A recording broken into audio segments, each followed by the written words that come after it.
വീണ്ടും വിശുദ്ധ ദേവാലയത്തിലേക്ക് കടന്നു വന്നിരിക്കുന്ന എൻ്റെ മെയിനായിട്ടുള്ള ഒരു കാര്യം, നമ്മുടെ രക്തബന്ധത്തിലുമല്ലാതെയും പ്രിയപ്പെട്ടവരായി ഈ ലോക ജീവിതം അവസാനിച്ച് കർത്താവിൻ്റെ കൽപ്പന പ്രകാരം കർത്തൃസേനയിലേക്ക് വാങ്ങിപ്പോയവരെ ഓർക്കുന്നതിൻ്റെ ഞായറാഴ്ചയായിട്ടാണ് നാം ഇതിനെ കണക്കാക്കി അതിനനുസരിച്ചുള്ള ചിന്തകളും അതനുസരിച്ചുള്ള നമ്മുടെ പുറകോട്ട് നോക്കലുമൊക്കെയാണ് ഇതുകൊണ്ട് നമ്മൾ ഉദ്ദേശിക്കുന്നത്.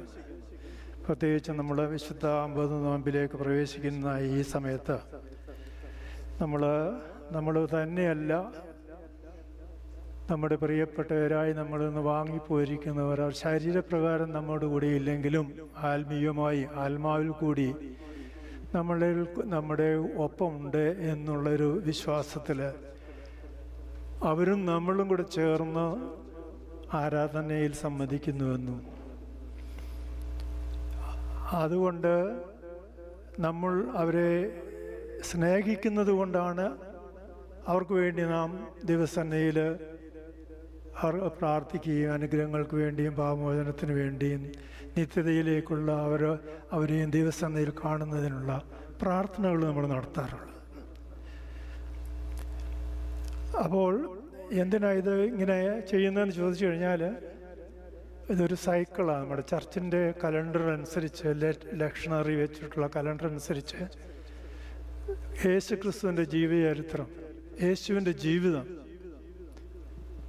ആദാമിനെ സൃഷ്ടിച്ച മുതൽ ഉള്ള ആദാമിനെ ഹവ്വായെയും ദൈവം സൃഷ്ടിച്ച ആ ആരംഭം മുതൽ ഇനിയും നമ്മൾ എവിടെ ചെന്ന് അവസാനിക്കുമെന്ന് നമുക്കറിയില്ല.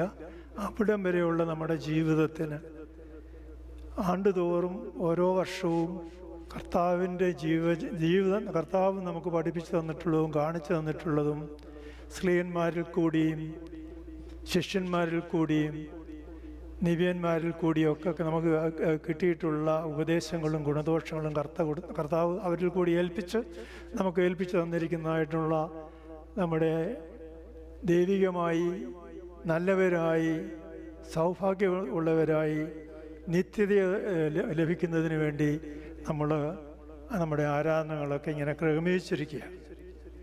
അത് 12 മാസം ഉള്ള ഒരു വർഷത്തിൽ ഒരു സൈക്ലിക്കായിട്ട് നമ്മുടെ കർത്താവ് നമുക്ക് ചെയ്തിട്ട് തന്നിട്ടുള്ള എല്ലാ കാര്യങ്ങളും ഓർക്കുകയും അങ്ങനെ വരുന്ന സമയത്താണ് നമ്മൾ വലിയ നോമ്പിലേക്ക് എന്ന് പറയുന്ന നോമ്പ് ഉള്ളതിലെ ഏറ്റവും വലിയ നോമ്പായിരിക്കുന്ന വലിയ നോമ്പിൻ്റെ ആരംഭത്തിൽ അതിന് തുടങ്ങുന്നതിന് മുമ്പായിട്ട് നമ്മുടെ വാങ്ങിപ്പോയവരെ കൂടെ നമ്മുടെ നോമ്പിലേക്ക് നമ്മുടെ പ്രാർത്ഥനകളിൽ സംബന്ധിപ്പിക്കുന്നതിനും അവരോട് സഹകരിച്ച് അവരോടുകൂടി ചേർന്ന് പ്രാർത്ഥിക്കുന്നതിനും ആരാധിക്കുന്നതിനുമാണ് നമ്മൾ ഈ സൺഡേ നമ്മുടെ വാങ്ങിപ്പോയവരെ എല്ലാവരെയും ഓർക്കുകയും അവർക്ക് വേണ്ടി പ്രാർത്ഥിക്കുകയും അവർ നമ്മൾക്ക് വേണ്ടി പ്രാർത്ഥിക്കുവാൻ അവരോട് അപേക്ഷിക്കുകയും ചെയ്യുന്ന ഒരു സൺഡേ ആണ് അനീത ഞായറാഴ്ച, അല്ലെങ്കിൽ വാങ്ങിപ്പോയവരുടെ ഞായറാഴ്ച എന്ന് പറയുന്നത്.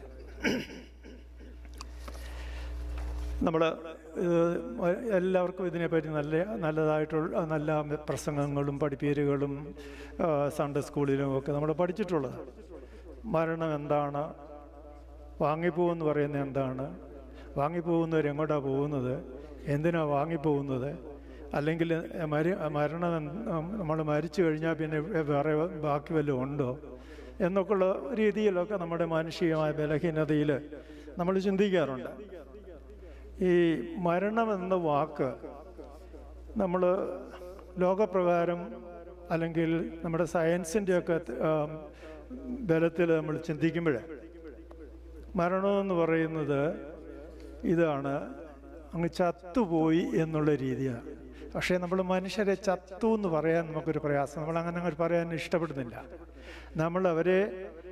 അവർ ഒന്നുകിൽ മരിച്ചു അല്ലെങ്കിൽ അവർ വാങ്ങിപ്പോയെന്ന് നമ്മുടെ ക്രിസ്തീയ വിശ്വാസത്തിൽ നമ്മൾ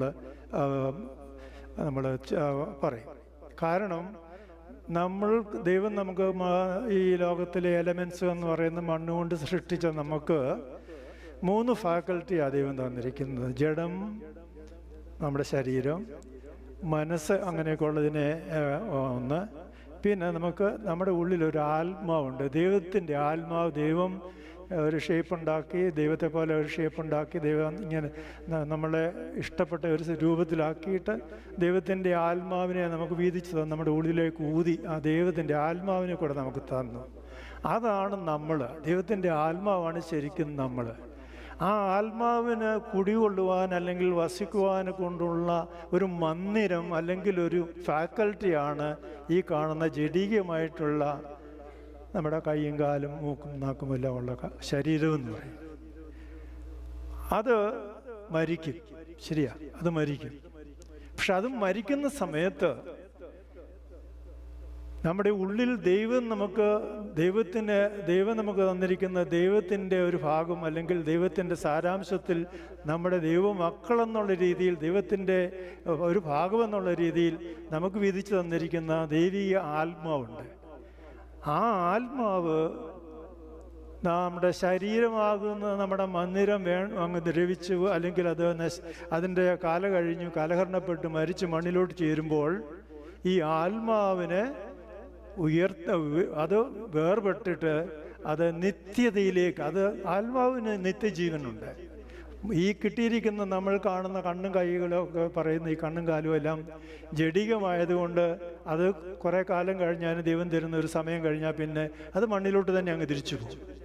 പക്ഷേ ആ മണ്ണിനകത്ത് ഇരുന്ന ദൈവത്തിൻ്റെ ആത്മാവ് ഒരു ചിത്രശലഭം ഒരു പൂക്കൂടിനകത്തിരുന്ന് കുറേ നാൾ കഴിഞ്ഞ് വെച്ച് അത് ശലഭമായി പോകുമെന്ന് പറയുന്ന പോലെ നമ്മുടെ ആത്മാവ് നമ്മുടെ ഈ ജഡീകമായ ശരീരം ഉപേക്ഷിച്ചിട്ട് ഇത് മണ്ണിൽ നിന്നെടുത്ത് മണ്ണിലോട്ട് പോയി മണ്ണും പുഴുക്കളും എല്ലാമായി പിന്നെയും വീണ്ടും മണ്ണായിട്ട് തീർന്നിട്ട് ആത്മാവ് പക്ഷേ അങ്ങനെയാകാതെ അതിൽ നിന്ന് വേർപെട്ട് അല്ലെങ്കിൽ സ്വാതന്ത്ര്യം പ്രാപിച്ച് അത് വെളിയിൽ വരിക.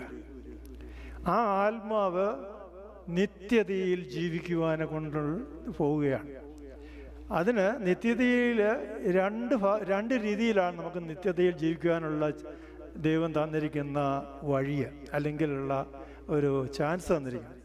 ഒന്നുകിൽ ദൈവത്തോടു കൂടി ദൈവത്തിൻ്റെ സാന്നിധ്യത്തിൽ ദൈവികമായിട്ടുള്ളതിനെല്ലാം ആസ്വദിച്ച് നിത്യതയിൽ ദൈവത്തോട് നിത്യമായി ജീവിക്കുക.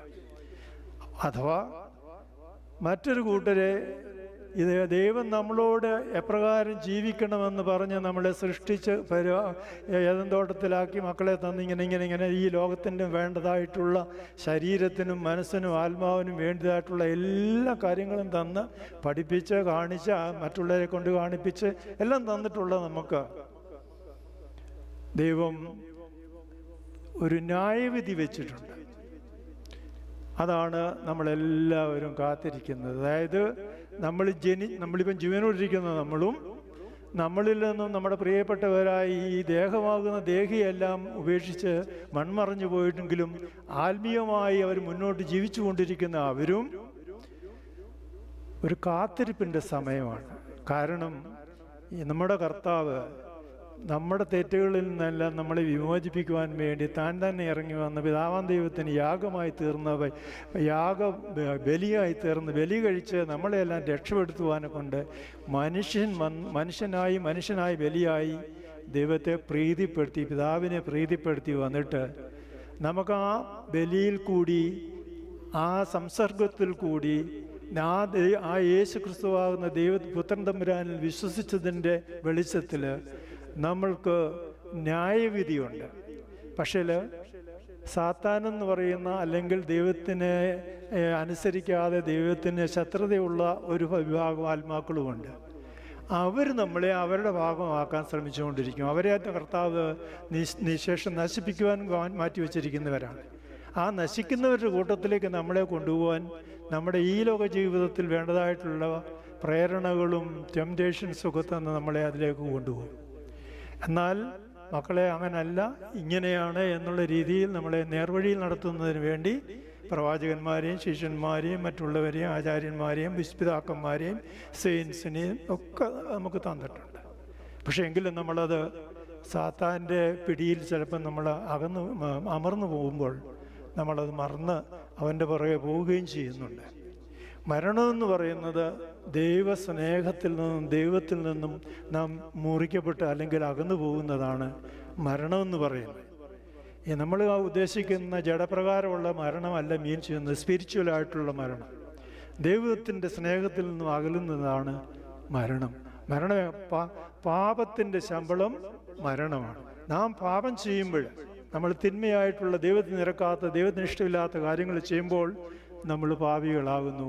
നാം ദൈവത്തിൻ്റെ മക്കളെന്ന് നമുക്ക് ക്രെഡിറ്റ് ഉണ്ടെങ്കിലും നമുക്ക് ആ ദൈവത്തിൻ്റെ മക്കൾ ദൈവത്തിനെ അനുസരിക്കാതെ പോകുമ്പോൾ, അനുസരണക്കേട് വരുമ്പോൾ, നാം ദുഷ്ടൻ്റെ, ആ ദുഷ്ടക്കൂട്ടുകാരുടെ, ദുഷ്ടജന്തുക്കളുടെ, ദുഷ്ടാത്മാക്കളുടെ കൂടെ നാം പങ്കുചേരുമ്പോൾ നമ്മൾക്ക് ചിലപ്പോൾ കർത്താവ് വീണ്ടും വരുന്ന സമയത്ത് അവരുടെ കൂടെ നിത്യ അഗ്നിയിൽ, നിത്യ നരകത്തിൽ, നിത്യവേദനയിൽ, നിത്യദണ്ഡനങ്ങളിൽ പോകേണ്ടി വരും.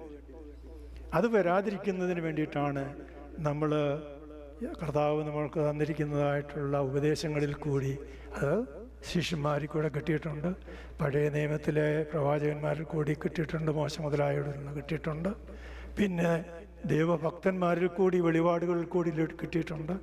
അങ്ങനെയുള്ള രീതിയിൽ നാം നമ്മുടെ ജീവിതം അനുദിനം ദൈവത്തോടു കൂടി ആയിരിക്കണമെന്നും ദൈവത്തിന് ഇഷ്ടമുള്ള രീതിയിൽ ജീവിക്കണമെന്നും ദൈവമക്കളായി ജീവിക്കണമെന്നും ദൈവം ആഗ്രഹിക്കുക.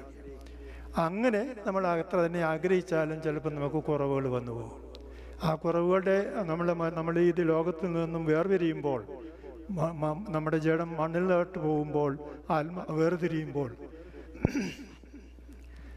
നമ്മൾ 100% ക്ലീൻ ആണോ, അല്ലെങ്കിൽ ദൈവത്തിന് ആഗ്രഹിച്ചുള്ള രീതിയിലാണോ നമ്മുടെ ജീവിതം എന്നുള്ളത് വിലയിരുത്തുവാൻ ഒരു ന്യായവിധി ഉണ്ട് എന്നും കർത്താവ് പറഞ്ഞിട്ടുണ്ട്. ആ ന്യായവിധിയുടെ സമയത്ത് എന്തു പറ്റും? നല്ലവരെ യജമാനൻ വരുമെന്നേരെ തുണറുള്ളവരെ, അതൊക്കെ നമ്മൾ പാട്ടൊക്കെ പാടുമല്ലോ.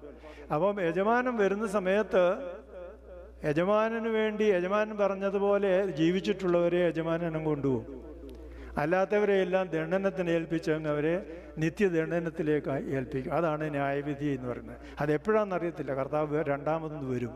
ആ വരവിന് വേണ്ടിയാണ് നമ്മളെല്ലാം കാത്തിരിക്കുന്നത്. പക്ഷേ നോബഡി നോസ്, ഇവൻ കർത്താവിന് പോലും അറിയത്തില്ലെന്ന് പറഞ്ഞു, പിതാവിനെ അറിയത്തുള്ളെന്ന് പറഞ്ഞു. അപ്പോൾ ആ ഒരു കാത്തിരിപ്പിൻ്റെ ഈ കാലയളവിൽ ജീവിച്ചിരിക്കുന്ന നമ്മളിൽ നിന്ന് മൺമറഞ്ഞു പോയിരിക്കുന്ന നമ്മുടെ വാങ്ങിപ്പോയവരും എല്ലാവരും ആ ഒരു സംഭവത്തിന് വേണ്ടി നോക്കി പാർക്കുന്നവരാണ്. അപ്പോൾ ദൈവത്തിൻ്റെ സ്വഭാവം എന്താണെന്ന് ചോദിച്ചു കഴിഞ്ഞാൽ, ദൈവം എന്തുവാണ്, അല്ലെങ്കിൽ ആരാണ്? ദൈവം സ്നേഹമാണ്. സ്നേഹിക്കാത്തവൻ മരണത്തിൽ വസിക്കുന്നതെന്ന് തന്നെയാണ് പറയുന്നത്. അപ്പം ദൈവം സ്നേഹമാണ്. ദൈവം നമ്മെ സ്നേഹിക്കുന്നു. ദൈവം നമ്മളോട് പറയുന്നു, നമ്മൾ ദൈവത്തെ സ്നേഹിക്കണം, നമ്മൾ പരസ്പരവും സ്നേഹിക്കണം. ഈ സ്നേഹത്തിന് ഏറ്റക്കുറച്ചിലുകളൊക്കെ ഉണ്ടെങ്കിൽ തന്നെയും ആ സ്നേഹത്തിൽ നിന്ന് കംപ്ലീറ്റ്ലി നമ്മളങ്ങ് വിട്ടുപോകുമ്പോൾ നാം മരിക്കുന്നു. ജഡപ്രകാരം മരിച്ചു. ആത്മാവ് നമ്മൾ ജീവനോടിരുന്ന നമ്മൾ മരിക്കുക എന്ന് പറയുന്നവരുടെ എല്ലാ ആത്മാക്കളും നമ്മളെപ്പോലെ രണ്ടാമത്തെ വരവിന് വേണ്ടി കാത്തിരിക്കുന്നവരാണ്. അപ്പോൾ ആ കാത്തിരിപ്പിൻ്റെ സമയത്ത് നമ്മുടെ നിന്ന് വാങ്ങിപ്പോയ നമ്മുടെ അപ്പച്ചന്മാരെ, അമ്മച്ചിമാരെ, വല്യപ്പച്ചന്മാരെ, മാവന്മാരെ, മാവിമാരെ, കൂട്ടുകാരെ, കൂടെ ജോലി ചെയ്തവരെ, നമ്മുടെ ഇടവകയിലുള്ളവരെ, ഇങ്ങനെ അനേകർ നമ്മളിൽ നിന്ന് വാങ്ങിപ്പോയവരുണ്ട്. അവരെല്ലാം അവരുടെ ആ രീതി അനുസരിച്ച് അവർ ജീവിച്ച കാലത്ത് അവർക്ക് അവരുടെ അറിവനുസരിച്ച് അവർ കഴിയുന്ന രീതിയിലൊക്കെ ചെയ്തു. പക്ഷേ ഒരുപാട് വീഴ്ചകൾ അവർക്കും വന്നു പോയിട്ടുണ്ട്. കാരണം സാത്താൻ നമ്മളെ ആരെയും വിടത്തില്ല. അപ്പോൾ അതുകൊണ്ടാണ് നമ്മൾ ആരാധനയ്ക്ക് വരുമ്പോൾ, നമ്മൾ വിശുദ്ധ കുർബാനയിൽ സംബന്ധിക്കുമ്പോൾ, നമ്മൾ പരസ്പരം സ്നേഹിക്കുന്നു എന്ന് പറയുമ്പോൾ നമ്മൾ പരസ്പരം അങ്ങോട്ടും ഇങ്ങോട്ടും കരുതുകയും പ്രാർത്ഥിക്കുകയും ഒരാൾക്ക് വേണ്ടി പ്രാർത്ഥിക്കുകയും വേണമെന്നുള്ളതാണ് നമ്മുടെ ക്രിസ്തീയ വിശ്വാസം. ആ ക്രിസ്തീയ വിശ്വാസം അനുസരിച്ച് ഇന്ന് നമ്മുടെ മുമ്പിൽ കണ്ണുകൊണ്ട് ജഡീക കണ്ണുകൊണ്ട് കാണുന്നവർ മാത്രമല്ല, നമ്മളിൽ നിന്ന് മൺമറഞ്ഞു പോയ ആത്മാക്കളും നമ്മുടെ പ്രാർത്ഥന ആവശ്യപ്പെടുന്നുണ്ട്, ആഗ്രഹിക്കുന്നുണ്ട്. കാരണം അവർ ഈ ലോകം വിട്ടുപോയ സമയത്ത് ഒരുപക്ഷെ ദൈവത്തിൻ്റെ ബാലൻസിലിട്ട് നോക്കുമ്പോൾ കുറവുകൾ കാണും. ആ കുറവുകൾ കർത്താവേ, നമ്മളിപ്പം നമ്മുടെ സഹോദരങ്ങളോട്, ജീവനോടുള്ളവർക്ക് വേണ്ടി അങ്ങോട്ടും ഇങ്ങോട്ടും പ്രാർത്ഥിക്കണമെന്ന് പറയും, പ്രാർത്ഥിക്കുകയും ചെയ്യുന്നു. നമ്മൾ അവരെ സഹായിക്കുന്ന രീതിയിൽ നമ്മൾ അവർക്ക് വേണ്ടി പ്രാർത്ഥിക്കും എന്ന് പറയുന്നത് പോലെ നമ്മളിൽ നിന്ന് ഈ ജഡീക ലോകത്തു നിന്ന് മാറിപ്പോയിട്ടുള്ളവർക്ക് വേണ്ടിയും പ്രാർത്ഥിക്കുകയും ചെയ്യണം. അങ്ങനെ ഓർക്കുന്ന ഒരു അവസരമാണ് ഇന്നത്തെ സൺഡേ ആയിട്ട് നാം സഭ നമ്മളോട് കൽപ്പിച്ചാക്കി വെച്ചിരിക്കുന്നത്. അങ്ങനെ ഇന്ന് നമ്മുടെ എല്ലാം അറിവിലും നമ്മുടെ കുടുംബത്തിലും നമ്മുടെ എല്ലാ ഉള്ളവരുടെ എല്ലാം ഒരു നീണ്ട ലിസ്റ്റ് നിങ്ങൾ ഇന്ന് പ്രാർത്ഥനയിൽ തരുവാനും, അതിവിടെ തന്നതുകൊണ്ട് തന്നെ മാത്രമായില്ല, അത് നിങ്ങൾ എഴുതി തന്നവരെയെല്ലാം നിങ്ങൾ ആ സമയത്ത് ഓർത്തിരിക്കണം.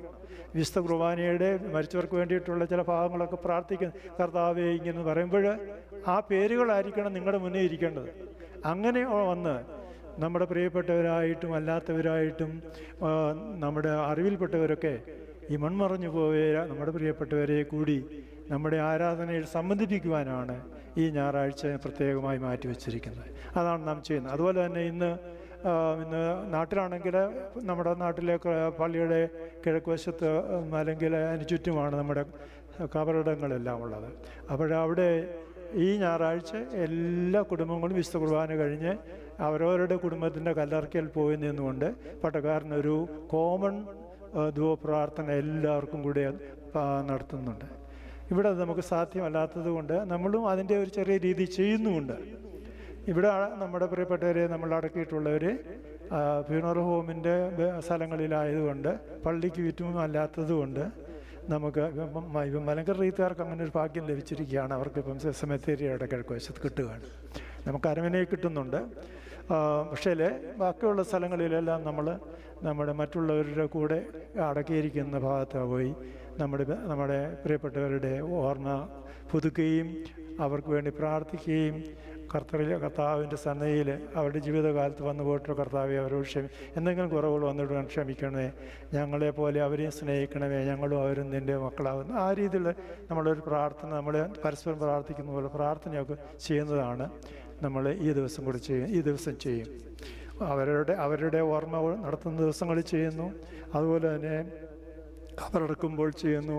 ഇന്ന് നമ്മൾ സഭ ആഗമനം എല്ലാവരും കൂടെ ചേർന്ന് എല്ലാവർക്കും വേണ്ടി മരിച്ചു വീട്ടുള്ള നമ്മുടെ എല്ലാവർക്കും വേണ്ടി അവരെ ഓർത്ത് പ്രാർത്ഥിക്കുകയും കർത്താവെ കരുണയുണ്ടാകണമേ, കരുണ തോന്നണമേ, അവരുടെ ജീവിതകാലത്ത് വന്നു പോയിട്ടുള്ള തെറ്റുകളും കുറവുകളും നീ ഓർക്കരുതേ, ഞങ്ങളുടെയും ഓർക്കരുതേ നമ്മൾ പ്രാർത്ഥിക്കുവാനും ആശംസിക്കുവാനുമാണ്.